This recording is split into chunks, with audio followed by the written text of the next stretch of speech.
And we can get started. Good evening. I'm Trudy Murata. I'm a volunteer community ambassador with AARP Virginia, and I want to welcome you to our downsizing and decluttering webinar this evening, and thank you for joining us. The Global Council on Brain Health recommends declutter your life in their report on mental well-being. And a recent survey found that the number one thing that impedes people in leaving their home or getting health care into their home is that they simply have too much stuff.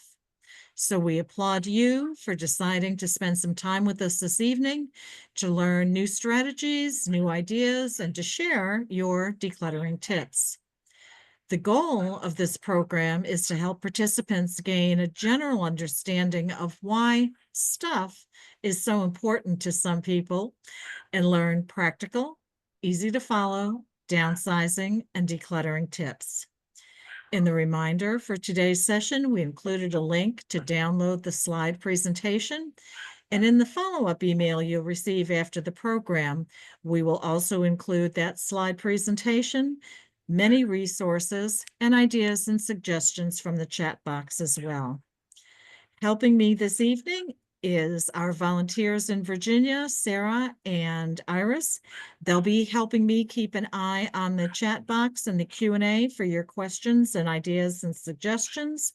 So as I said, it's easier for me to find the questions in the Q&A box, but if a question ends up in the chat box, Sarah and Iris will help me locate them.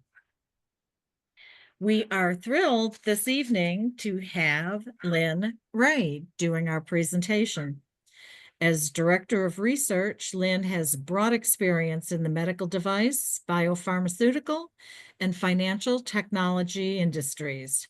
During her career, she led teams for Fidelity National Information Services and Johnson & Johnson in identifying marketing initiatives, innovation, and new product development. Lynn began her career as a research consultant in the healthcare industry and as an academic research scientist studying hormones and reproduction. She holds a degree in biology and an MBA from the University of Delaware. Recently retired, Lynn now resides in Arlington, Virginia with her husband, Jay, and she is excited to be volunteering for AARP, Arlington Cemetery, and Arlington 2050 Initiative. So with that, I'm going to turn the program over to Lynn Ray. Lynn, come on board. Thank you so much, Trudy. So, hello, everyone. Welcome. Again, my name is Lynn Ray, and I'm a volunteer for AARP in Virginia. I look forward to facilitating tonight's conversation about downsizing and decluttering. Well, so to begin, sorry.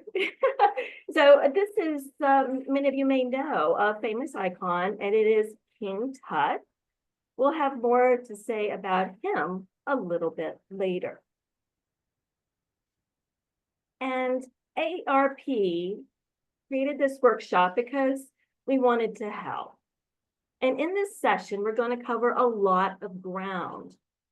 First, we want to just help everyone gain an understanding of why stuff can be so important to many of us, but then also to learn about practical, easy to follow instructions about downsizing and decluttering, some tips that you can use. We hope you have some fun tonight and that we might share a few laughs about this topic. The fastest growing demographic. So what we know is kind of starting in 2011, we began to see a lot more people aging into 65. So at the moment, there are 10,000 people in the US turning 65 every day. And when you continue to see this, we believe for the next 20 years. So right now, where 15% of Americans are over the age of 65, in 40 years, we anticipate a third, 33% of America will be over the age of 65. So then this will become the largest and most powerful buying group in America. It's also going to be the last time we see 4 generations living simultaneously at the same time. The first generation, the silent generation, will have been born from 1928 to 1945. The baby boomers, born 1946 to 1965, Gen Xers, 1965 to 1980, and the millennials, born 1981 to 1996. Now, for the older Americans who you see, like the silent and the baby boomers, the age gap between their parents and themselves is about 20 years. We move to the Gen Xers, and there's about a 30 to 35-year difference between themselves and their children. The 2 oldest generations have the most stuff kind of accumulated. And both these generations really want to pass things down to their next generation. But these generations are distinctly different, both socially and financially. But we're shaped by the events that we've experienced. So I have a question for the audience. What event might be symbolic of, say, the lives of the silent generation? Go ahead and let us know in the chat, again, what events might be symbolic of that silent generation. And we'll take a moment for people to answer. And we have the Great Depression, World War II,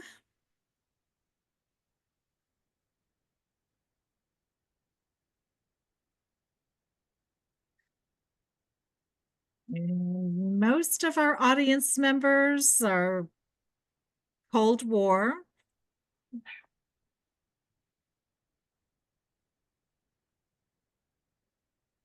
And the stock market crash. Yeah, I think that pretty much covers it. Those are absolutely great answers. Let's think about the baby boomers. What events might they have experienced? And we'd love to see your answers in the chat. The assassination of JFK, Korea and Vietnam War, Civil Rights Movement, moon landing, and of course, Woodstock. Very, very good answers. Thank you so much. Well, think about how these experiences might have shaped each of these generations and how they might think about what we've been talking about, their stuff. And why does this matter to us? Well, these other 2 older generations have pride in possessions. It's taken a lot of hard work. There's a lot of memories associated with it. But now they represent the largest ever group needing health care. But healthcare costs are rising, although more services are now being provided to allow you to stay in home. But what we're seeing is we're facing a shortage of affordable housing. So as Trudy alluded to earlier, the number one thing that we find impedes people from either leaving their home and or getting healthcare into their home is their stuff. This is the common thing we're going to be talking about. There was a national survey conducted by the Good Run Research. They talked to 1,000 caregivers about the things that caused them the most stress as they were trying to care for us. And it was, again, the stuff. Now, remember, we all know we have worked so hard for our stuff, but the cold, hard reality is we're going to show our kids really don't want it. The issue is no one wants your stuff. I know it's hard. I know for me, my son is not going to want any of my things. The cash, he'll want. And there's still things that I'm still trying to find homes for, even though my mother passed away 2 years ago. So we're all kind of working our way through this. So AARP is offering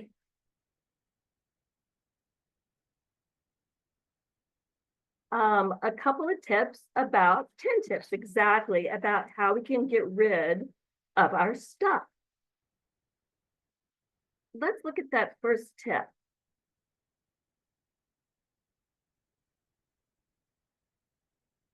Lynn, we may need to take a moment. Oh, we're back. Never mind. You got Yes, we finally got that corrected. That's good. All right, we're back. And the first tip is include everyone in what you're trying to accomplish. Your spouse, the grandkids, your children, everyone. I'd love to know, just as a question, and go ahead and let us know in the chat, who's lived in their house for, say, 5 years, 10 years, 15, 20, 30, 40, 50 plus? Let's see what people have to say. We've got a couple that are 40 years or more. It looks like the average is in the 20 to 30s.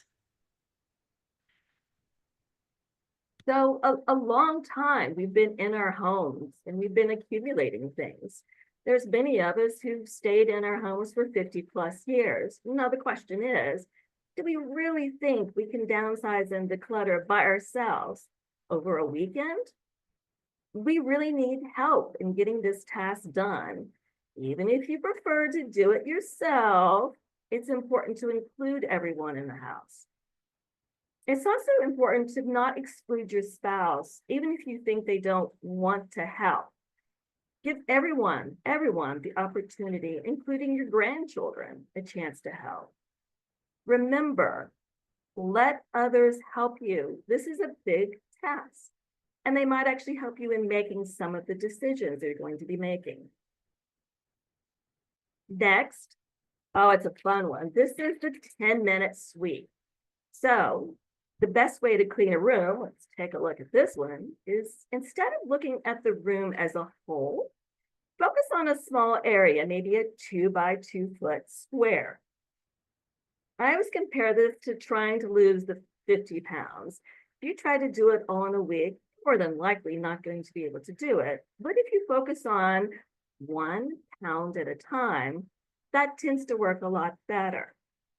So remember, all of these people are helping us, and everyone in the family picks that 2 by 2 foot square, and they clean for 10 minutes, not more than 10 minutes, not less than 10 minutes. Try this every night, maybe before your favorite TV show or your news show or any other time that seems convenient to you. But when you're doing this, stay consistent for 5 nights a week, only those 10 minutes, and do it every week. Make it part of your habit, baby steps that keep consistent. And what you're going to see is very quickly, even with the first few weeks, that it's going to start to look a lot clearer for you. The next tip, unpacking bags. Well, so you see the vacation bag here. What might be the proper way to unpack a bag after vacation? Well, we often hear there's 2 possible answers to that question. The first answer is immediately when you get home. Not me at all. The second might answer be right before my next trip, if we're going to be honest. When it comes to bags, even for grocery bags, when you get home, it's important to unpack them just immediately. And the same holds true for all those other bags that you're bringing into the house. If you put the bag down, you're more than likely not going to pick it up and things won't get put away.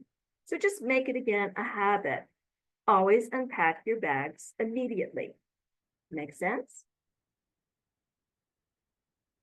And similarly, this idea of every item has a home.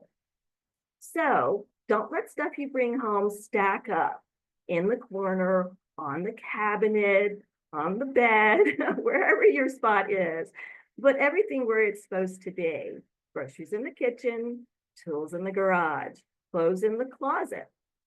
Which brings us to another rule. Equal in, equal out. The idea of equal in, equal out means that when you bring something into the home, that something of similar size comes out. I especially find this one helpful. Listen, just because that item is on sale doesn't mean the house got any bigger.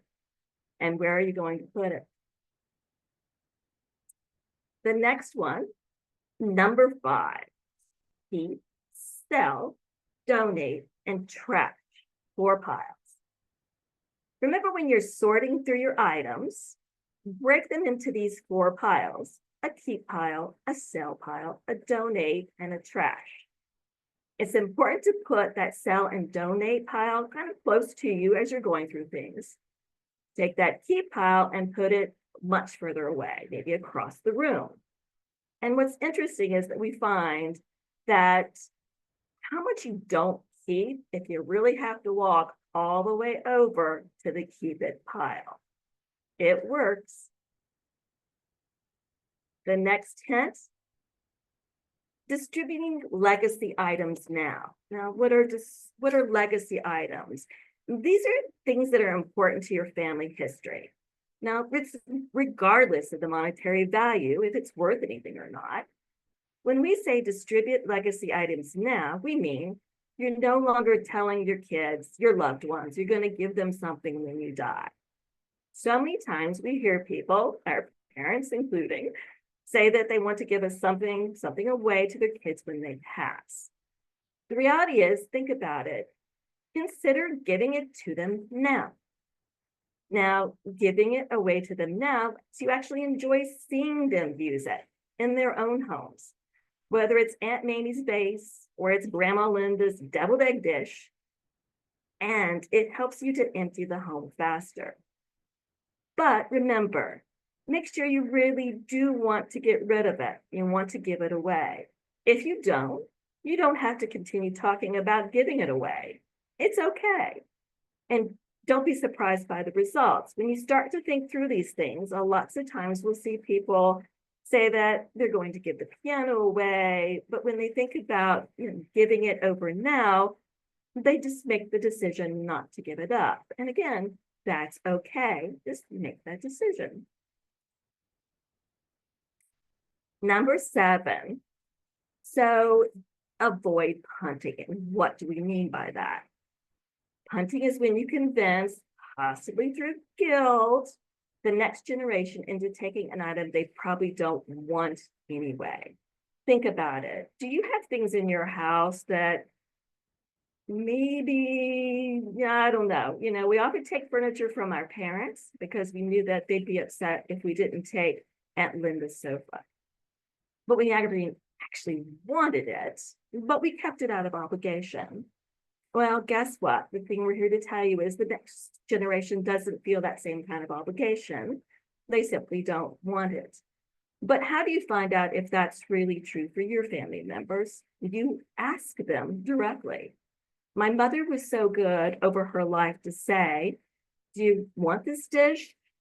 This china, do you want me to gift it to you in your will? Mom, I love you, but I've never liked that pattern. It's okay. Maybe someone else will like it. Remember, if a person says they don't want it, they don't want it. Don't say, oh, you're going to want it. It's such a family history piece. I'll just keep it for you. If they don't want it, they don't want it. And then try to respect that. However, think about selling or donating the item because someone probably does want it and will appreciate it. And start to do those things now. 8, donate, donate, donate. Get into the habit. The reality is there is someone who probably needs that thing more than you do. Focus on finding what you want to give and to where you're going to give it and who's going to receive it versus how much is it worth. Our nation was built on service, so focus less about the money and refocus on maybe it's so nice to give back by donating to people who truly love and truly need it, and to places that donate for immediate use, not so much the resellers. There's many, many examples, and many of them that you probably know about.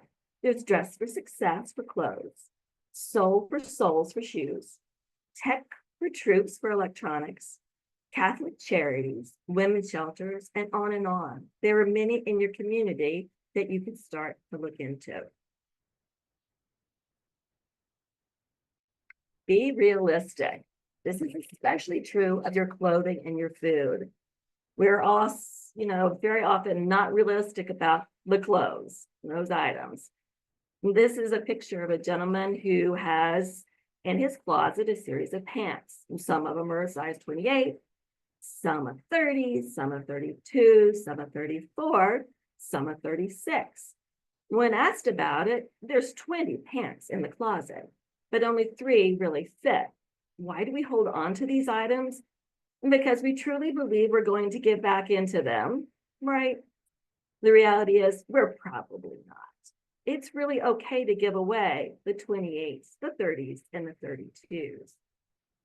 Food can be similar. When those dates have an expiration on them, those are real. And why do we hold on to food? It's often because maybe our parents talked to us about knowing real hunger. Again, as we talked about during the Depression, or we get the message about don't waste food over our childhood. Well, here's some helpful hints. Food dating started in 1984. And again, if there's no date on your food, it's probably 40 years old and it's okay to let it go. It's expired. Another hint may be, well, maybe if you moved that same can of beans to 2 households, maybe it's time to let them go. They're probably expired.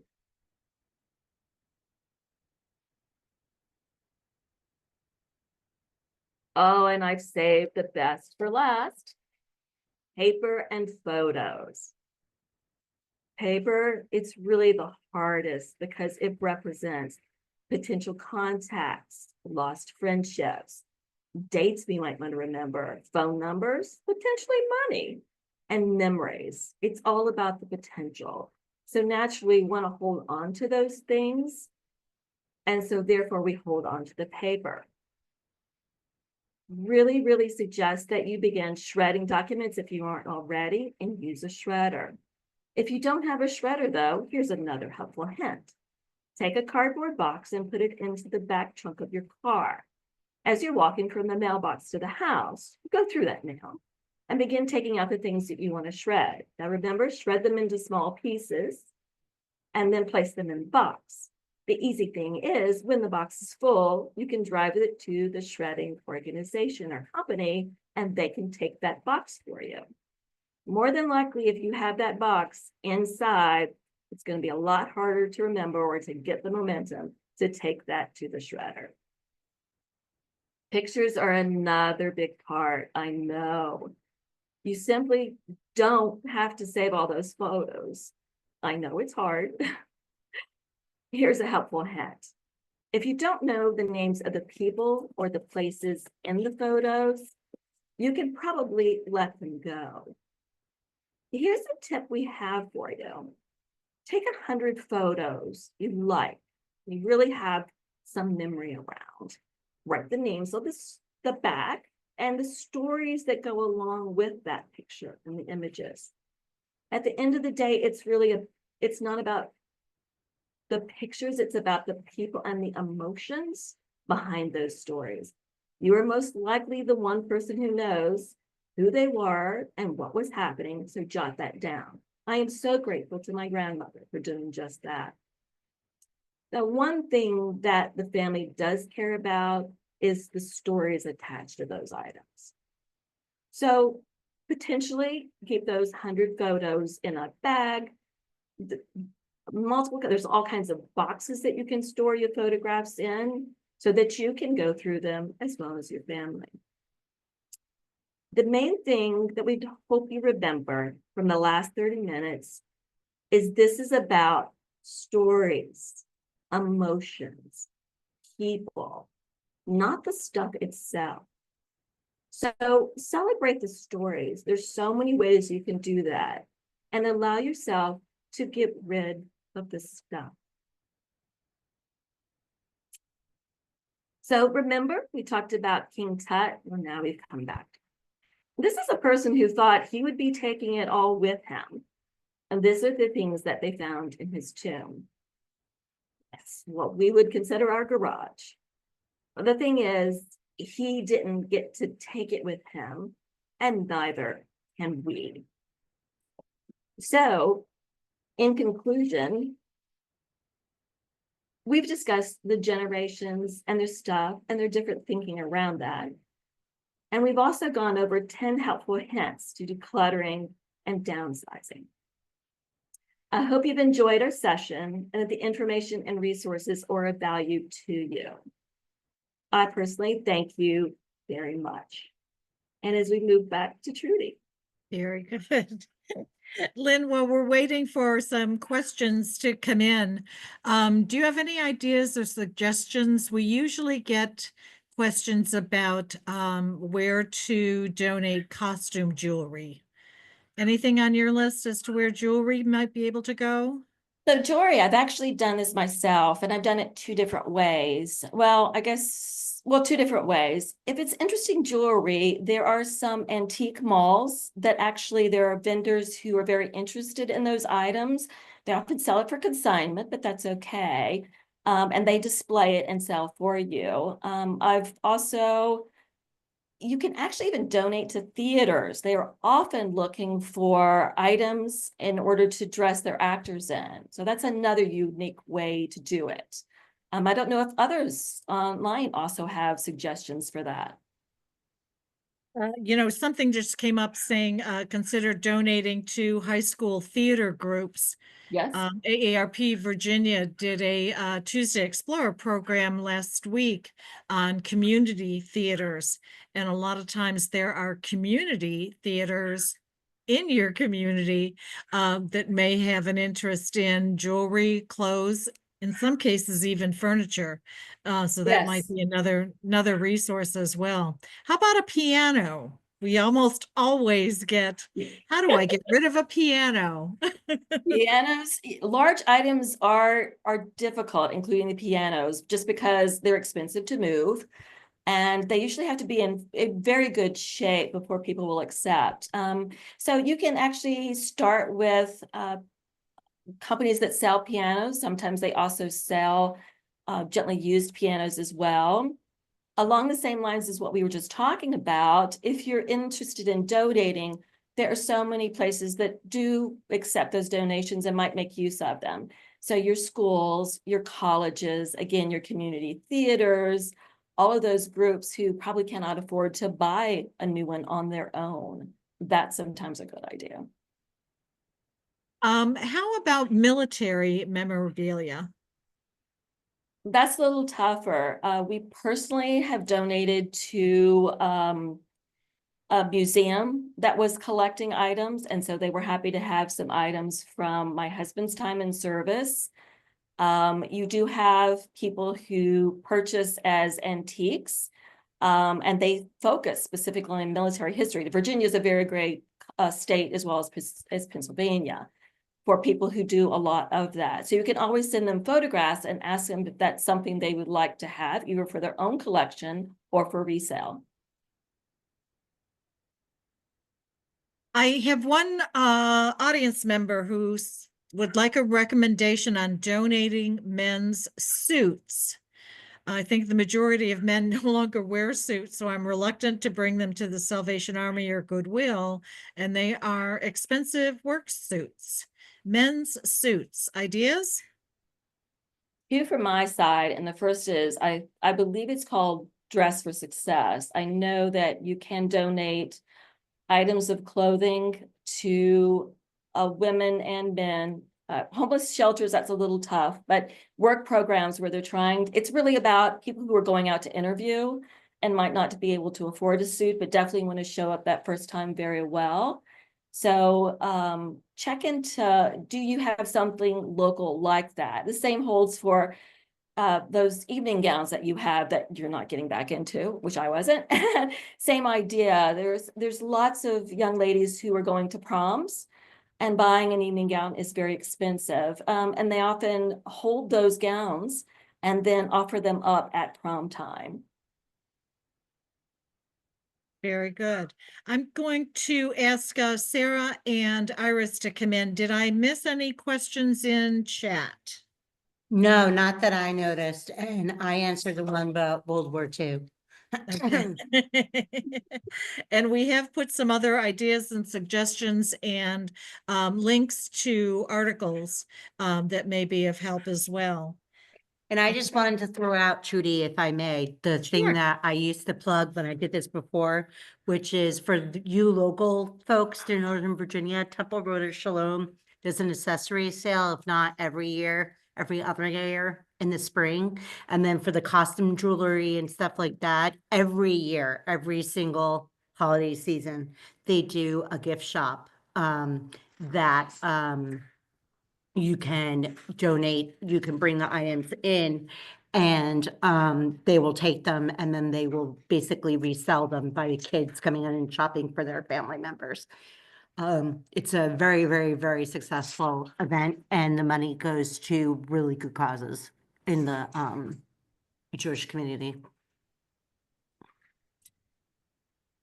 Very good. Thank you for sharing that, Sarah. Mhm. And we had a question about old photographs and pictures and things like that. And again, Lynn, see if you agree with me. Local high schools and their theater groups, community theater groups may have a use for some of those paintings and you know, larger wall hanging types of things. What are your Artwork. thoughts? Yeah, so absolutely. Those are, as well as, believe it or not, like schools sometimes will accept artwork because they're really just trying to use it within the school to give it a different, you know, a better atmosphere. If you're donating, again, sometimes, and it can be a little tricky, you can, sometimes consignment stores will take artwork as well. I mean, you're doing a mix of things as you're decluttering. Some things are going to donations. You might get money for some things. The photographs, those are the ones I can think of at the moment. Yes. Any ideas for a mother's wedding dress? A handmade wedding dress? There's a lot of memories associated that, right? I'm thinking the That, same that thing. feels difficult to donate, doesn't it? But consider some of the similar things that we've talked about. People are going to make good use of it. What I don't know, and it's worth us researching, is if there's other institutions, again, that are helping women who are getting married and it's just an expensive process to buy a gown, and can they take secondhands? Do they store secondhands? Do they already know people who need that? It's just something I can't speak to directly. Very good. We have Sarah? another question in Yes. the Q&A box. I suspect no one wants my set of China ware. Any suggestion? Sorry, yes, my mother's. I'll tell you my experience was I did have an antique mall right by me, bless his heart. And so what I did discover is, again, we're talking about generational differences. He couldn't take it because the next generation doesn't want China.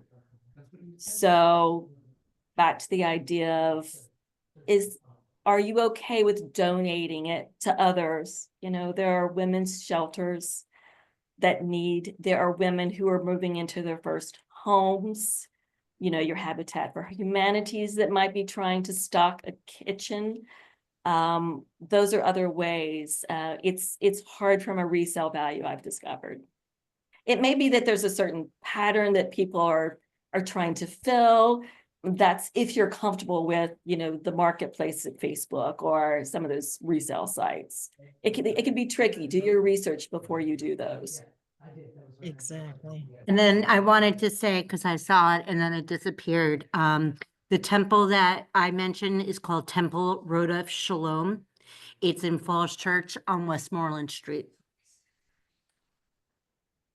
But I'm sure there's a number of churches, temples, Mhm. synagogues across Oh, the countries absolutely. that would have similar programs as well as senior centers or community Mhm. centers sometimes offer costume jewelry. Um, and the other thing what I do with the china is I use it as everyday Every china. day, enjoy it, right? Enjoy it. It's there, it's pretty, and I deserve to be pampered every once in a while, Yeah, so. I have to And admit, we you were have, adults before my mother let me do that. Enjoy exactly, those pretty things. Enjoy them. exactly. So for anyone who may have joined us late, we are recording today's program. So you will get a link to this recording that you can re-review at your convenience. We are also going to be editing all the ideas and suggestions that have been showing up in the chat box as well. And once we get those edited, those will also be in that email as well. So I think we've given you lots of information to get started. Hopefully we will do a program like this, hopefully next month, certainly in the near future. And there are lots of information that you can find on the aarp.org website. And you could put in downsize decluttering as a search engine, and that will give you some ideas and suggestions as well. So on behalf of AARP, I'd like to thank you all for joining us. Lynn, do we have a slide for upcoming programs? No, not a slide. We suggest that you go to the website, the link that's there, or use that QR code Got it. and you'll see. Okay, I see it now. Okay. We would also welcome your feedback. So in the chat box, there is a link to a survey. If you would be kind enough to take a moment to give us your feedback on tonight's program, or if you have ideas or suggestions for future programs, that can be put in there as well. So on behalf of AARP Virginia, I'd like to thank you for joining us tonight. You can check out our other programs and other information at aarp.org, and also some of the other programs that we offer virtually at aarp.org/virtual VA. Lynn, thank you so much for sharing your time and your expertise with us. Sarah and Iris, thanks for helping me out tonight. I appreciate it. So until next time, we wish you the best in getting started in downsizing and decluttering. And for tonight, this concludes our program. Thanks for joining us. Have a good evening. Good evening.